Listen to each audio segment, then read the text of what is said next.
Bye carbohydrate जो पहला research हुआ तो उसमें कार्बोहाइड्रेट्स के बारे में क्या बताया गया, देखिए hydrates of carbon are called carbohydrates, hydrates of carbon are called carbohydrates,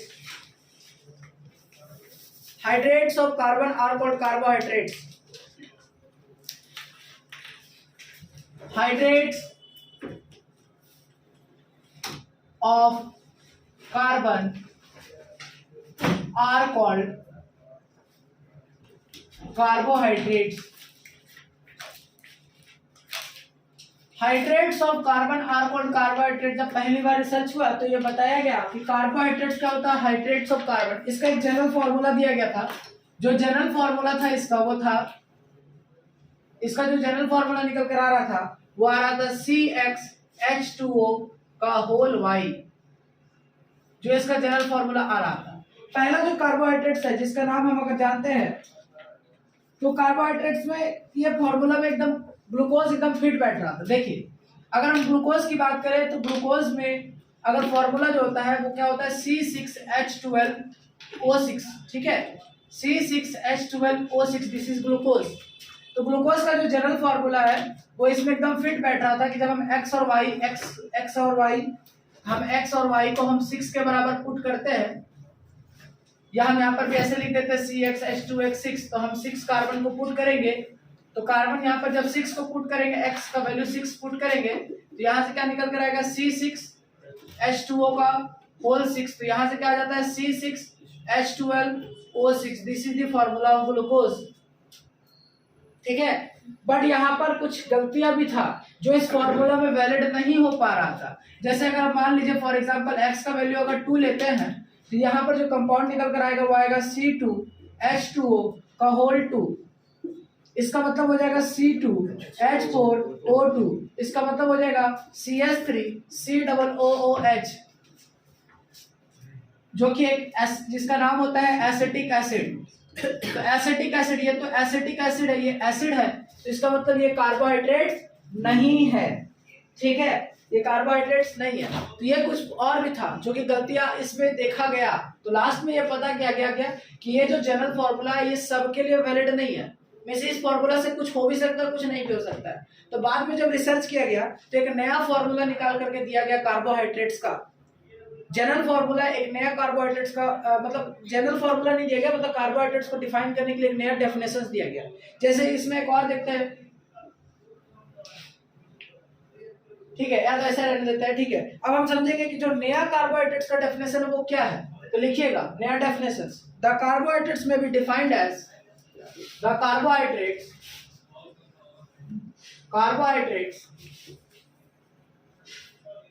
may be defined as the carbohydrates may be defined as polyhydroxy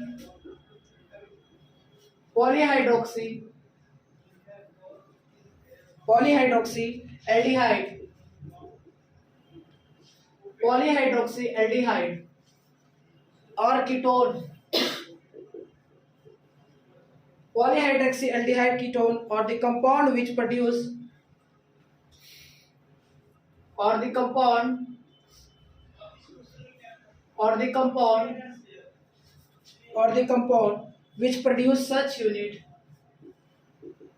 which produce such unit on hydrolysis, ठीक है। समझिएगा कार्बोहाइड्रेट्स क्या है। कार्बोहाइड्रेट्स को define कर ले polyhydroxy का मतलब है कि एक से ज्यादा OH ग्रुप लगा होना, हाइड्रोक्सी मतलब होता है OH ग्रुप का होना, और पॉलीहाइड्रोक्सी एल्डिहाइड वैसा एल्डिहाइड जिसमें OH बहुत सारा हो, या कीटोन या compound which produce such unit on hydrolysis, जिसको हाइड्रोलाइसिस करने के बाद ऐसा यूनिट प्रोड्यूस कर दे, इसको हम क्या बोलेंगे, उसको हम लोग बोलेंगे कार्बोहाइड्रेट्स, ठीक है। अब जो कार्बोहाइड्रेट्स जो होता है, कुछ कार्बोहाइड्रेट्स जो होता है वो स्वीट इन टेस्ट होता है, तो carbohydrates which are sweet in taste, वैसा कार्बोहाइड्रेट जो कि टेस्ट में मीठा होता है, which are sweet in taste are called sugar, जो भी कार्बोहाइड्रेट्स मीठा होगा, the most common sugar use in our homes, हमारे होम्स पर, आवर होम्स में हम लोगों को कौन सा कार्बोहाइड्रेट्स यूज होता है या कौन सा शुगर यूज होता है, दैट इज कॉल्ड सुक्रोज। जो हमारे घर पर यूज होता है वो होता है सुक्रोज। आवर होम्स में मोस्ट कॉमनली यूज जो होने वाला कार्बोहाइड्रेट्स है दैट इज कार्बोहाइड्रेट्स जो कि स्वीट इन टेस्ट होता है, दैट इज कॉल्ड सुक्रोज। हम जब बात करते हैं मिल्क का, तो मिल्क में भी एक कार्बोहाइड्रेट्स प्रेजेंट होता है। हम लोगों ने पता है कि मिल्क में कार्बोहाइड्रेट्स प्रेजेंट होता है जो कि मीठा होता है, that is called lactic acid. Lactic acid, lactic acid जो हमारे मिल्क में प्रेजेंट होता है। तो इसको स्टेटमेंट बना के क्या लिख सकते हैं, स्टेटमेंट बना के लिख सकते हैं, where the sugar present in milk are known as lactose. ठीक है, लैक्टिक एसिड मिल्क में होता है और यहाँ पर स्टेटमेंट बना के क्या लिख सकते हैं, sugar present in milk are known as, लिखिएगा sugar present in milk, sugar present in milk are known as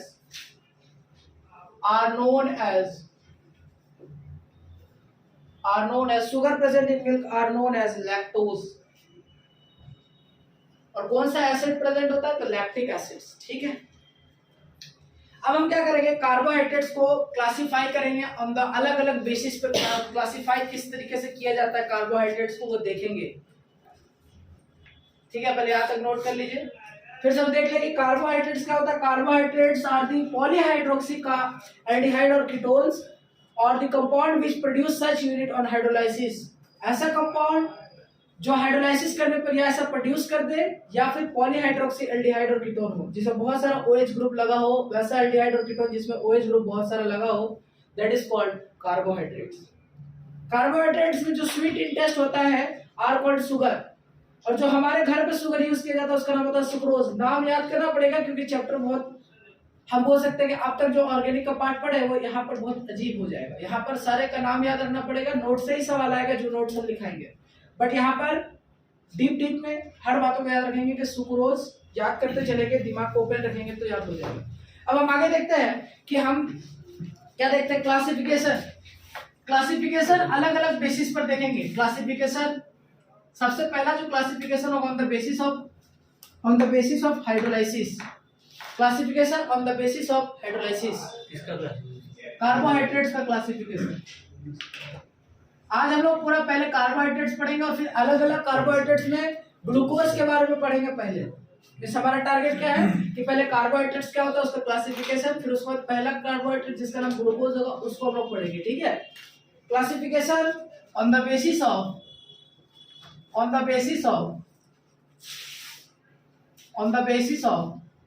hydrolysis.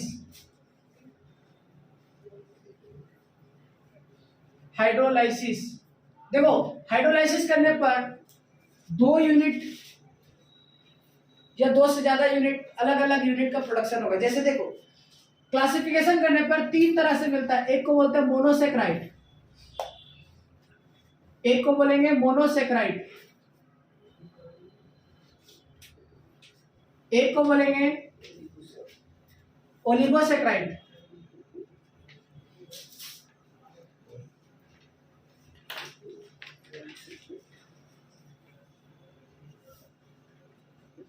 और एक को बोलेंगे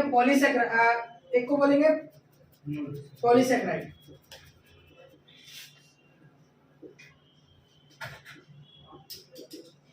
ठीक है, अब क्या होता है मोनोसेक्राइड, क्या होता है ओलिसेक्राइड और क्या होता है पॉलीसेक्राइड। मोनोसेक्राइड कार्बोहाइड्रेट्स का सबसे हाइड्रोलाइसिस करने पर जो सबसे छोटा यूनिट होगा उसको बोलते हैं मोनोसेक्राइड। सबसे छोटा यूनिट यानी इसको और हम लोग हाइड्रोलाइज नहीं कर सकते, तो यहां पर लिखेंगे मोनोसेक्राइड्स आर दी, यहां लिख सकते हैं डज नॉट हाइड्रोलाइज। ये क्या होगा, हाइड्रोलाइज नहीं होगा फर्दर। इसको और आगे हम क्या कर सकते हैं, हाइड्रोलाइज नहीं कर सकते। ये सबसे छोटा यूनिट है, सबसे छोटा यूनिट को बोलेंगे मोनोसेक्राइड। इसका एग्जांपल पूछा जाएगा तो एग्जांपल जो होता है वो होता है, याद रखिएगा एग्जांपल में GFG, glucose, fructose, glucose, fructose, हम एक एक करके सबका स्ट्रक्चर भी देखेंगे। ग्लूकोज का पूरा स्ट्रक्चर आज देखेंगे, ग्लूकोज, फ्रक्टोज और तीसरा हो जाएगा गैलेक्टोज। आपको याद रखना है कि ये तीन कभी भी एमसीक्यू या कभी भी सवाल आएगा तो यहाँ पर पूछा जा सकता है कि मोनोसेक्राइड क्या होता है, that does not hydrolyse further, उसको और हाइड्रोलाइज हम नहीं कर सकते हैं। और उसका एग्जांपल्स बोला जाएगा तो एग्जांपल हो जाएगा ग्लूकोज, फ्रक्टोज, गैलेक्टोज। ओलिगोसेक्राइड क्या होता है, प्रोड्यूस 2 और 2 to 10, 2 से लेकर के 10 तक 2 to 10 मोनोसेक्राइड यूनिट।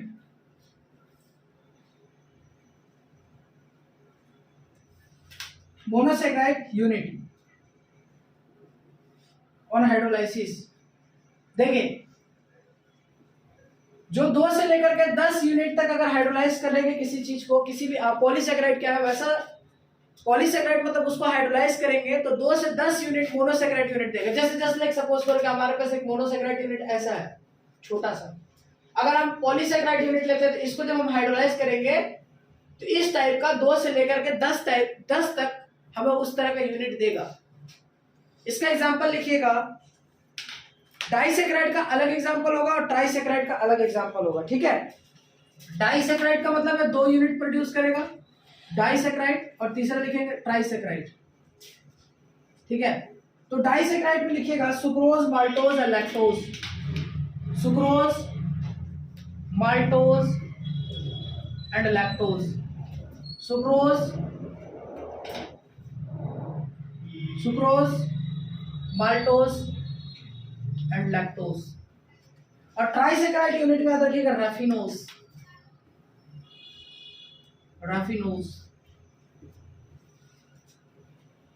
पॉलीसेक्राइड क्या है, पॉलीसेक्राइड का मतलब देखो, मोनोसेक्राइड मतलब वो क्या, उससे हाइड्रोलाइज नहीं कर सकते, वो सबसे छोटा टुकड़ा है। ओलिगोसेक्राइड का मतलब क्या हो गया कि 2 से 10 यूनिट देगा, और पॉलीसेक्राइड का मतलब है बहुत ज्यादा यूनिट देगा, large number of produces and a large number of monosaccharide unit on hydrolysis are called polysaccharide। लिखिए produce a large yield of monosaccharide unit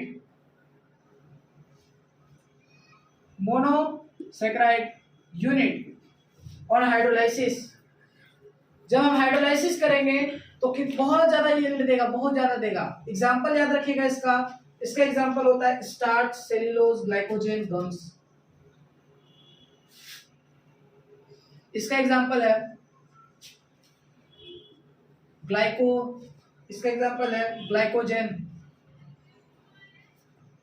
glycogen, gums, starch और सेल्यूलोज, ठीक है। एग्जाम्पल आपको it is mandatory to learn, और examples याद करना बहुत जरूरी है, मैंडेटरी है। बिना एग्जाम्पल का एग्जाम में सवाल नहीं बनेंगे। जब कंपटीशन में एग्जाम आता है तो पूछता है 4 ऑप्शंस में से इनमें से कौन मोनोसेक्राइड यूनिट है। तो मोनोसेक्राइड यूनिट 3 होता है, GFG यानी ग्लूकोज, फ्रक्टोज, गैलेक्टोज। ओलिगोसेक्राइड जो होता है वो 2 तरह का होता है, डाइसेक्राइड और ट्राइसेक्राइड। ट्राइसेक्राइड में रैफिनोज याद रख सकते, कुत्ता काटता है तो रेबिस होता है, और यहाँ पर याद रख सकते हैं ट्राइसेक्राइड में हो जाएगा रैफिनोज, ठीक है। डाइसेक्राइड में याद रख सकते हैं सुक्रोज, माल्टोज और लैक्टोज, सुक्रोज, माल्टोज और लैक्टोज।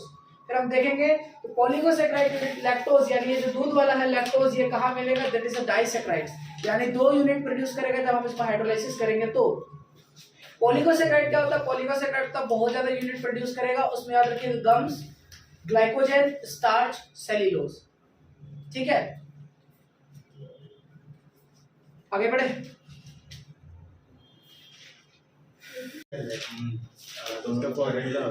देखिए polysaccharides are not sweet in taste, polysaccharides are not sweet in taste. हाँ, इंपॉर्टेंट पॉइंट देकर लिख लीजिएगा, polysaccharides are not sweet in taste, polysaccharide are not sweet in taste, polysaccharide are not sweet in test.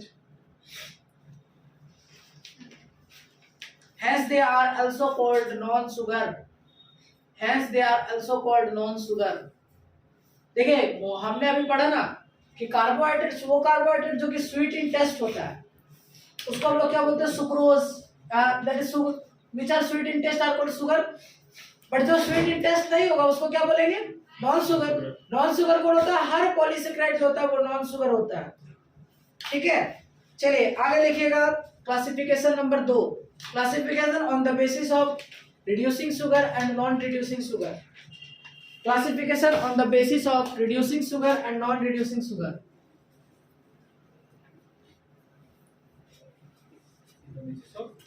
Classification on the basis of reducing sugar and non-reducing sugar.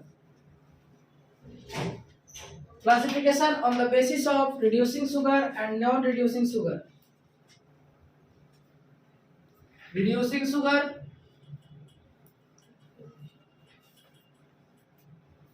and non-reducing sugar.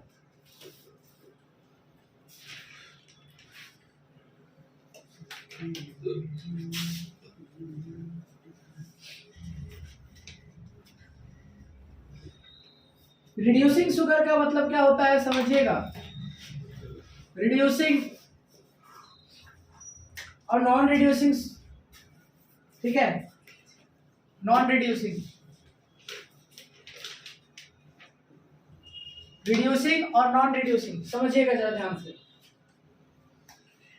Reducing sugar are those sugar which give the taste of Tollings, reduces Tollings reagent, Fehling's reagent और Benedict reagent.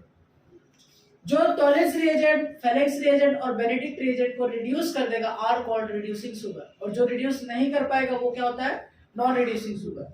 ठीक है, तो देखिए इसमें हम लोग याद रखें कि रिड्यूसिंग शुगर क्या होता है। रिड्यूसिंग शुगर वो होता है रिड्यूसेस टॉलेंस रिएजेंट। अब टॉलेंस रिएजेंट क्या होता है लिख लीजिए इसके नीचे में। टॉलेंस रिएजेंट होता है, व्हाट इज टॉलेंस रिएजेंट, लिख लीजिएगा, एमोनिकल, एमोनिकल। ठीक है, और आज बता रहे हैं तो इसको याद रखिएगा क्योंकि हम अगले 2-4 क्लासेस में फिर प्रैक्टिकल वाला जितना भी चीजें छोटा हुआ वो सब डिस्कस करेंगे। एमोनिकल सिल्वर नाइट्रेट, एमोनिकल सिल्वर नाइट्रेट, और एमोनिकल सिल्वर नाइट्रेट है जिसका जो फॉर्मूला हो जाएगा वो हो जाएगा AgNO3 प्लस क्या हो जाएगा NH4, ये होता है टॉलेंस रिएजेंट। फिर लिखेंगे reduces Fehling's reagent, reducing Fehling's reagent, reduces Fehling's reagent. Fehling's reagent का फॉर्मूला लिखिएगा, aqueous copper sulphate, aqueous copper sulphate plus sodium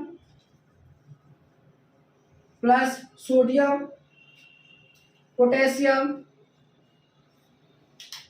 sodium potassium tartrate, sodium potassium tartrate.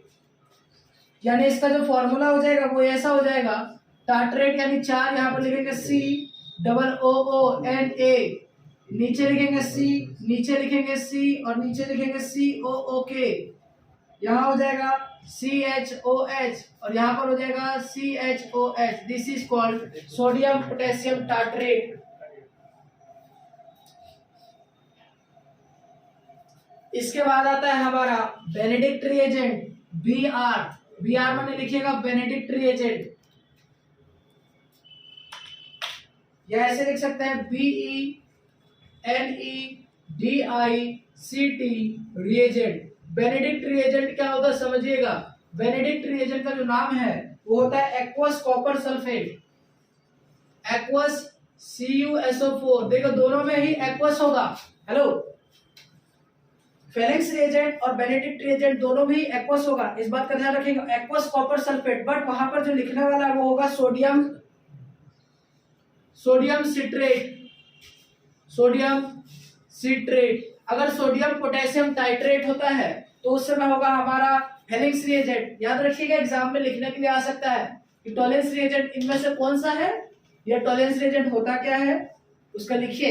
तो याद रखिएगा टॉलेंस रिएजेंट जो होता है वो होता है एमोनिकल silver nitrate, AgNO3 plus NH4। फिर नीचे वाले में क्या लिखेंगे, aqueous copper sulphate, aqueous copper sulphate, और क्या हो जाएगा, सोडियम पोटेशियम टाइट्रेट और सोडियम पोटेशियम सोडियम सिट्रेट। इसका फॉर्मूला जो हो जाएगा सोडियम सिट्रेट का, ये जो फॉर्मूला था ये किसका था, सोडियम पोटेशियम टाइट्रेट। और सोडियम सिट्रेट का फॉर्मूला लिख लीजिए, COH CH2 COONA, और नीचे हो जाएगा CH2 COONA। ये हो गया सोडियम सिट्रेट। तो अब आता है मुद्दे की बात कि रिड्यूसिंग शुगर जो होता है वो तीनों का रिड्यूस करता है, टॉलेंस रिएजेंट, फेलेंस रिएजेंट और बेनेडिक्ट रिएजेंट। लेकिन सर कौन करता है ये तो हमें किस, रिड्यूसिंग शुगर करता क्या है, वो तीनों का रिड्यूस करता है, लेकिन रिड्यूसिंग शुगर है कौन, ये तो जानना बहुत जरूरी है। लेकिन है कौन आखिर, मतलब है कौन, ठीक है। तो टॉलेंस रिएजेंट पहले उसका समझ गए कि करता क्या है, ठीक है, बट है कौन ये तो पहले जानना जरूरी है ना। जैसे कल हमने एक बात को समझा कि कल हमने देखा कि 41 मजदूरों को जमीन से निकाल लिया गया है ना, जो फंस गए थे। तो भाई उसमें एक ऑस्ट्रेलियन था, तो भाई साहब हम इंसान को देखना चाहते हैं है कौन वो, ऑस्ट्रेलियन तो है लेकिन नाम क्या है वो तो बताओ। वही है कि रिड्यूसिंग शुगर क्या होता है, जो रिड्यूस तो कर देता है लेकिन है कौन, देखिए उसके नीचे कौन होता है। एग्जांपल में लिखिएगा ऑल मोनोसेक्राइड, ऑल मोनोसेक्राइड, थोड़ा समय दीजिए सर। और मोनोसेक्राइड कौन कौन सा था monosaccharide, GFG, glucose, fructose, galactose. Reducing sugar कौन कौन सा होता है, all monosaccharide, glucose, fructose, galactose. हाँ ऑल मोनोसेक्राइड्स।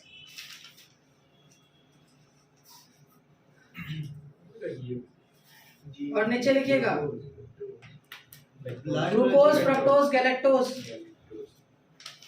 डाइसेक्राइड में लिखिएगा, डाइसेक्राइड में दो होता है, माल्टोज और लैक्टोज, माल्टोज और लैक्टोज।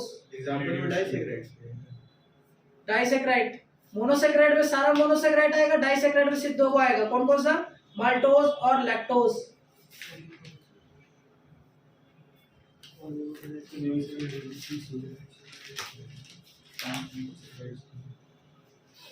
क्या बोले, फिर से बोल देते हैं, रिड्यूसिंग शुगर में लिखिएगा ऑल मोनोसेक्राइड,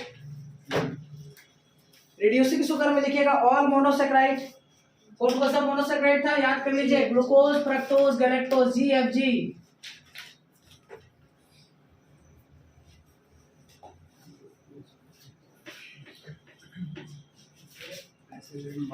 क्या बोले, ऑल मोनोसेक्राइड लिख देते हैं, ऑल मोनोसेक्राइड कौन कौन सा हो जाएगा, GFG, ग्लूकोज,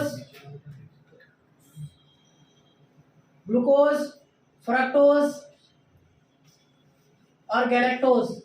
जितना जल्दी हो याद कर लीजिए बहुत बढ़िया होगा, क्योंकि एग्जाम में आपका आएगा ही आएगा, ठीक है। और ऑल डाइसेक्राइड नहीं होता, सिर्फ डाइसेक्राइड में कौन कौन सा होता है, डाइसेक्राइड में जो हो जाएगा वो हो जाएगा सिर्फ कुछ दो ठो, कौन कौन सा सर, एक हो जाएगा माल्टोज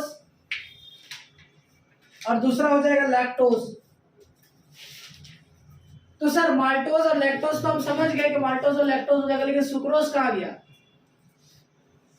जिसके बारे में पढ़े कि सुक्रोज क्या है, that are sweet in taste, जो हमारे घर पे यूज किया जाता है। तो याद रखिएगा नॉन रिड्यूसिंग शुगर है सुक्रोज। सुक्रोज क्या है, non reducing sugar. Non reducing sugar are those compound which does not give, which does not reduces, do not reduces, किसको किसको रिड्यूस नहीं करता है, तो do not reduces Tollens reagent, Fehling's reagent और बेनेडिक्ट रिएजेंट।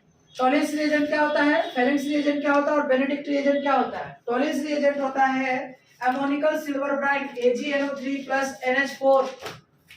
वेलेंस रिएजेंट क्या होता है, एक्वस कॉपर सल्फेट, और फेलेंस रिएजेंट लिखा तो याद रखिएगा एक्वस कॉपर सल्फेट प्लस के sodium potassium nitrate. Benedict reagent क्या होता है, एक्वस कॉपर सल्फेट, याद करते चलिए तो याद हो जाएगा, sodium aqueous copper sulphate plus sodium citrate. Clear है,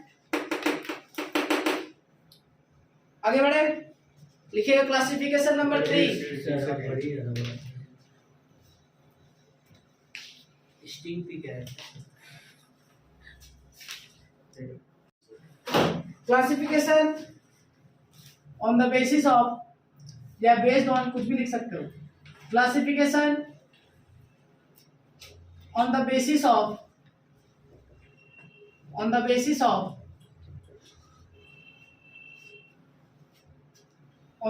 of number of carbon atoms. देखो हम लोगों ने पढ़ा कि एल्डिहाइड पॉलीहाइड्रोक्सी एल्डिहाइड या पॉलीहाइड्रोक्सीकीटोन होगा, तो ऐसे कंपाउंड को हम क्या बोलते हैं? कार्बोहाइड्रेट, है ना। तो यानी ये एल्डिहाइड और कीटोन का होगा। अब नंबर ऑफ कार्बन एटम जो होगा, वो 1 हो सकता है, 2 हो सकता है और 3 हो सकता है। तो हम यहाँ पर सबसे मिनिमम जो होगा वो कितना होगा? सर मिनिमम कितना हो सकता है? याद रखिएगा, सबसे कम जो होता है वो 3 होता है, उसके ऊपर 4 होता है, उसके ऊपर 5 होता है, उसके ऊपर 6 होता है। ठीक है। Number of carbon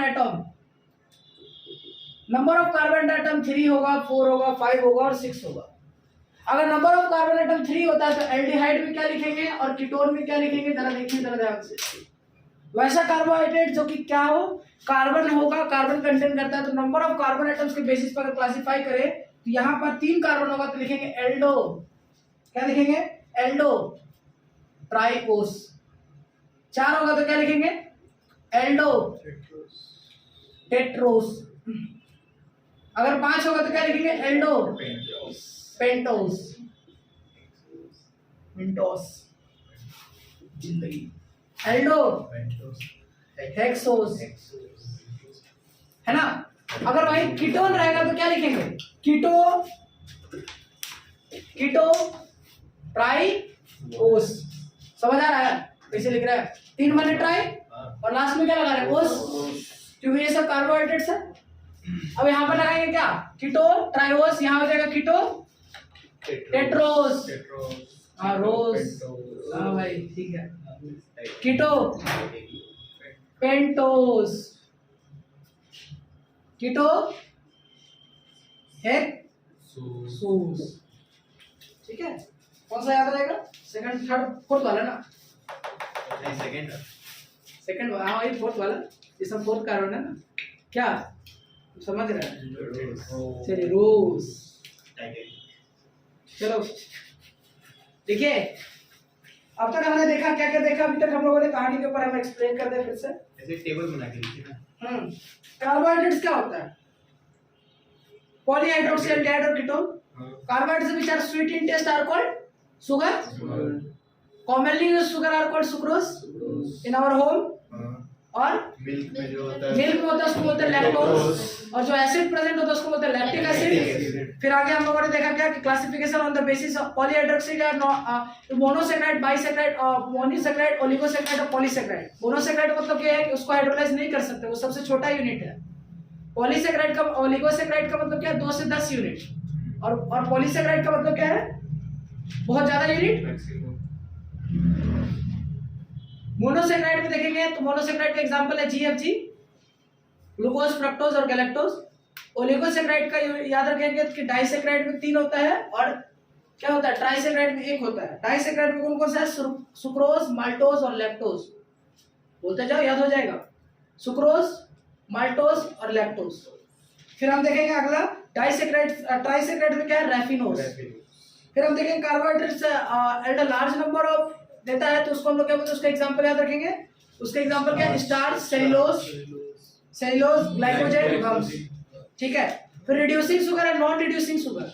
reducing sugar क्या होता है? जो कि टॉलिक्स रिएजेंट, फेलिक्स रिएजेंट और बेरिंग रिएजेंट देता है। टॉलिक्स रिएजेंट बोलता है, टॉलिक्स रिएजेंट क्या होता है? Ammoniacal sodium silver nitrate AgNO3 plus NH4। दूसरा होता है फेलिक्स रिएजेंट जो क्या होता है? Aqueous copper sulphate plus sodium potassium tartrate. फिर अगर हम देखें बेनेडिक्ट रिएजेंट क्या होता है? Aqueous copper sulphate plus sodium citrate. याद रहेगा ना?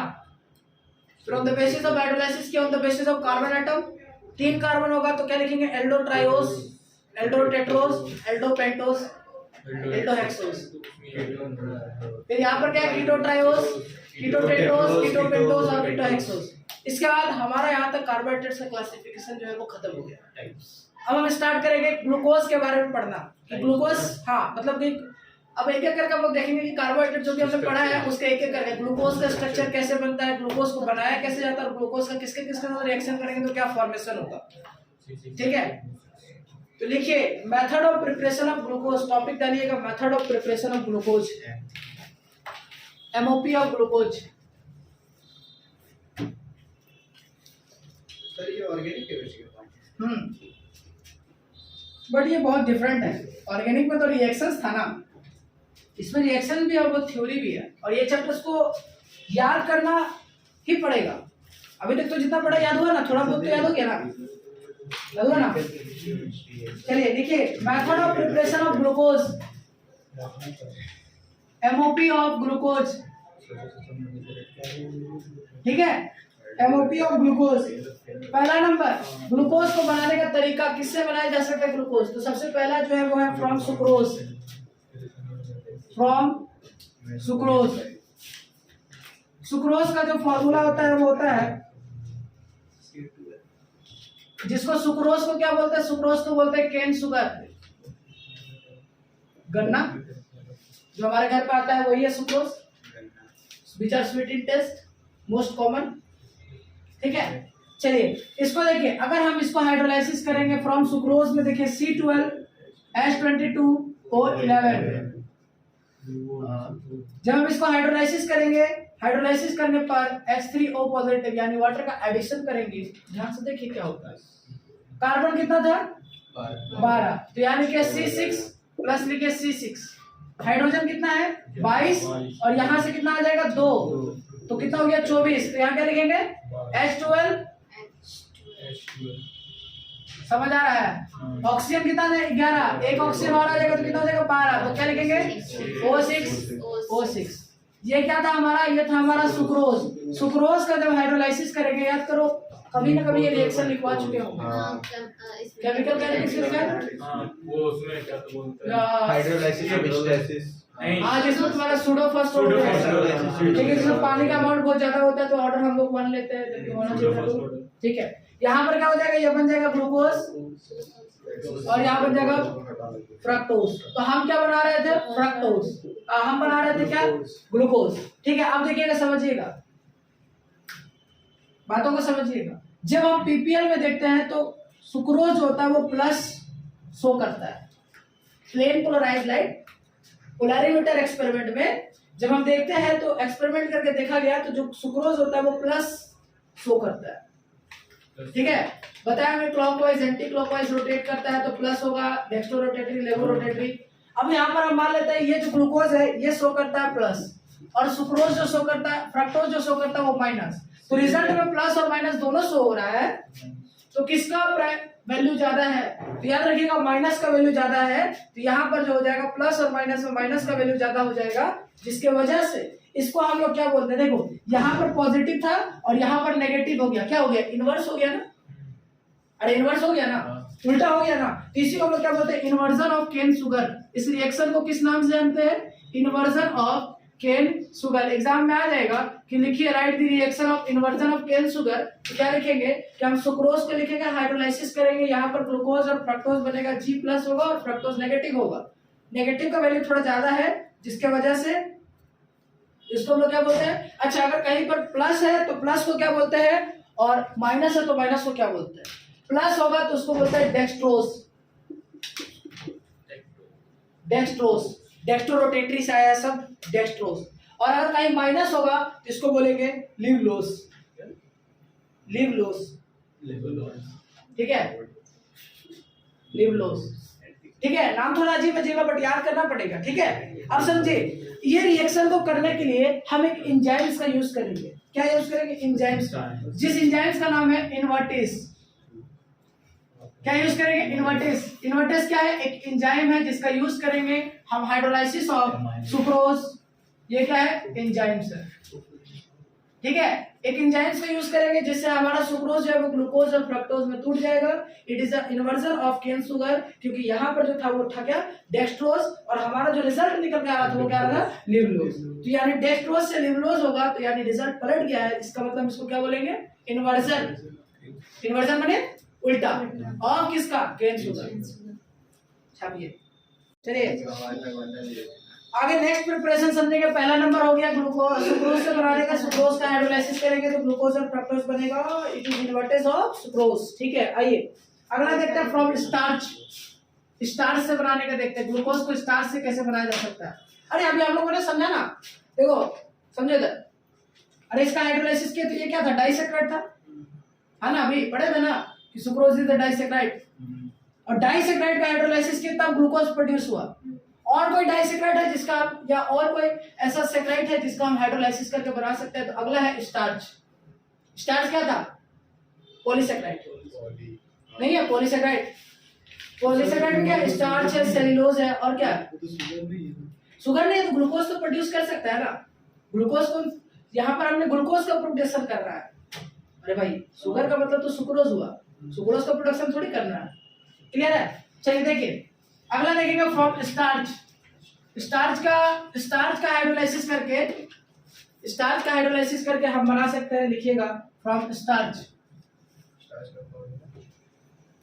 स्टार्च का फॉर्मूला लिखिएगा C6H10O5, C6H10O5 का होल n हाइड्रोलाइसिस करेंगे H3O पॉजिटिव में, और एक्सेस में करेंगे हाइड्रोलाइसिस, पानी एकदम अनलिमिटेड अमाउंट में लेंगे तो यहाँ से बन जाता है NC6H12O6।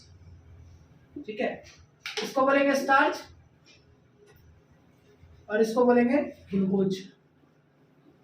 तो हमने देखा कि ग्लूकोज को बनाने का तरीका दो है। पहला तरीका क्या है, ग्लूकोज को बनाने का पहला जो तरीका है वो हम यूज करेंगे सुक्रोज, दैट इज डाइसेक्राइड, और ये क्या है, ओलिगोसेक्राइड, सॉरी पॉलीसेक्राइड।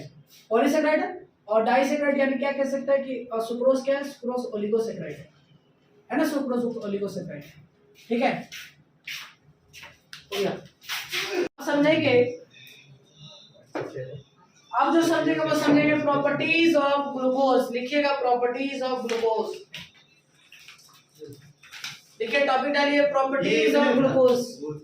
हाँ, दो ही प्रिपरेशन है। प्रॉपर्टीज ऑफ ग्लूकोज, पहला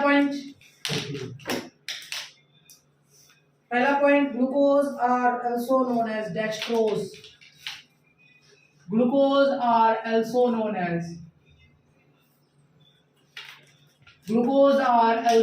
as dextrose। दूसरी बात, स्ट्रक्चर ऑफ ग्लूकोज, ग्लूकोज का स्ट्रक्चर। देखिए ग्लूकोज का अलग अलग स्ट्रक्चर बनाया जाएगा, एक होगा फिशर प्रोजेक्शन फार्मूला और एक होगा साइक्लिक स्ट्रक्चर। बट हम पहले फिशर प्रोजेक्शन फार्मूला समझेंगे।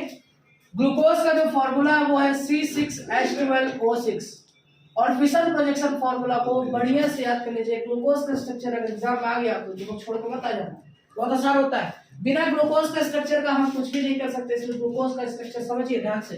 देखिए हम ऐसे करेंगे, यहां लिखेंगे CHO और नीचे लिखेंगे CH2OH,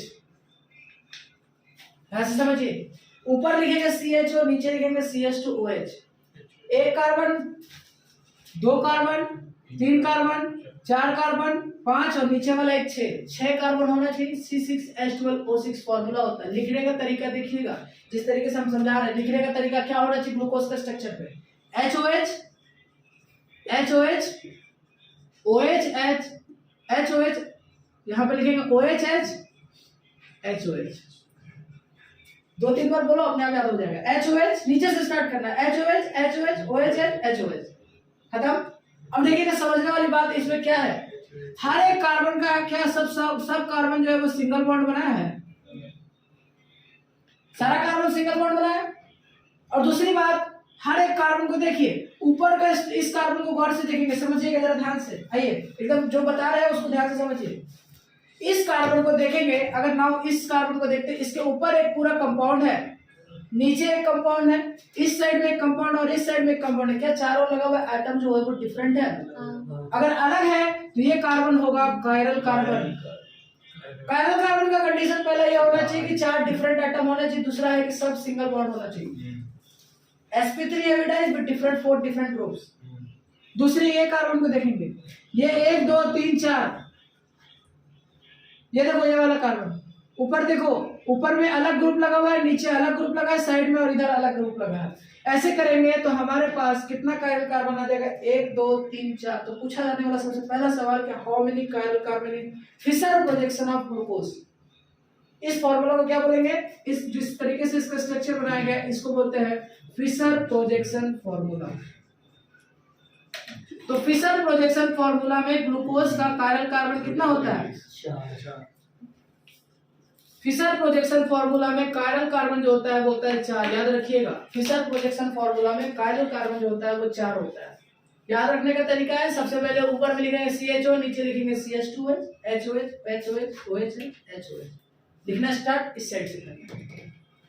हम अभी आगे आपको बताएंगे कि जिसका OH नीचे साइड में H होता है। देखो अभी हम एक और तरीका आपको बस थोड़ा सा एक ओवरव्यू दे देते हैं कि देखिए जब हम नीचे के कंपाउंड को ऐसे पकड़ेंगे, ठीक है, नीचे के कंपाउंड को देख लो इधर, नीचे के कंपाउंड को ऐसे जब हम पकड़ेंगे और इस साइड में जो OH लगा होगा वो किस साइड है, राइट या लेफ्ट, राइट साइड। अगर राइट में है तो इसका स्ट्रक्चर के समय हम यहाँ पे लिखेंगे D, आगे बताएंगे D लिखा जाता है। और अगर लेफ्ट साइड होता तो लिखते हैं L। कैपिटल D और कैपिटल L लिखना है, स्मॉल d स्मॉल l नहीं लिखना है। स्मॉल d स्मॉल l अलग होता है, लेकिन यहाँ कैपिटल D लिखेंगे। कैपिटल D क्यों लिख रहा है, क्योंकि नीचे में जो लगा हुआ OH है, जो लास्ट कार्बन पर OH लगा होगा, अगर वो राइट साइड में आता है तो D होगा, और लेफ्ट साइड आएगा L से लेफ्ट, L से मतलब लेफ्ट साइड होगा OH तो L सिंबल देंगे, राइट साइड OH होगा तो D सिंबल देंगे। याद रहेगा, इधर OH लगा होता तो L लगा दो, ऊपर नहीं देखना, यही वाला कार्बन में, ये वाला कार्बन में देखना है, ठीक है। तो हाउ मेनी कायरल कार्बन हमने देख लिया, 4। लिख लीजिएगा अच्छे से, इसका स्ट्रक्चर बना लीजिएगा। इसका प्रॉपर्टीज है कि हम इसको क्या बोलते हैं, डेक्सट्रोज बोलते हैं, ठीक है। Glucose are also known as dextrose, और डेक्सट्रोज का साइन क्या होता है, प्लस। ग्लूकोज का साइन क्या होता है, माइनस। अब हम एक एक करके इसका रिएक्शंस को देखेंगे, अलग अलग एटम से रिएक्शंस कराएंगे ग्लूकोज का। अब केमिकल प्रॉपर्टीज को समझेंगे।